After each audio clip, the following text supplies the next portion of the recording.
তোসের হ্যাঁ ভাই। দুনিয়া মনে হয় আর ভালো মানুষ নেই রে। যে হ্যাঁ ভাই। অবস্থা, ঘুষ সুদ বেমানি লেগেই আছে ভাই। আসলে আসলে মানুষের বর্তমান বিবেক বিবেচনা মানে কিছু নেই। সব উঠে গেছে রে ভাই। কেন একটা লোকের কাছে 60 টাকা কেজি পেঁয়াজ নিল, এই যে কইছে 200 টাকা কেজি। চিন্তা করে তো লোক কত খারাপ হতে পারে। আমি যদি ভাই খালি সরকার হতাম তাহলে সবাইকে আমি এই যে জেলা দোকানদার আছে সব দিকে জেলখানে ঢুকেতাম। হ্যাঁ ভাই, তুই একবার ঠিক কথা কইছিস।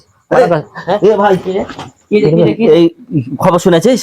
কি রে? ভাই কালকে কিয়ামত হবে। হ্যাঁ আমাকে হ্যাঁ, কালকে কিয়ামত হবে, কিয়ামত সব হবে? দুনিয়া ধ্বংস হয়ে যাবে, সবাই মরে যাবে ভাই। চল মসজিদে যাই, নামাজ টামাজ পড়ি গা। ভাই থাক আমি চলে গেলাম।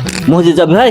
না, তাহলে কোথায় বস বস বস, কোথায় আছিস? আর বাপের কাপড়ের দোকান আছে তো, হ্যাঁ, ও সারা বেটা ভাই বোকা চোদা, কাপড় থেকে লোক মরে যাবে, ও কম দামে বিক্রি দেবে, আমি কিছু অ্যাড করে রেখে বেশি ব্যবসা করবো। और अभी तो रुको, क्लाइमैक्स अभी बाकी है। ভাই তুমি থাকো, তুমি চলে। ওসো, মসজিদে যাবা? না মসজিদে যাবো না, আজকে যে মুড়ির দোকান আছে এই দোকানে পানি আছে না, আর পানি কি করবা? কাল যে গরম পড়বে পানি বেশি বিক্রি হবে কাল। আর বাপ তো বোকা চোদা, পানি কম দামে বেচে দিবে। কাল আমি বলে 8 গুণ 10 গুণ বেচবো, তুমি থাকো। कौन है ये लोग? कहां से आते हैं ये?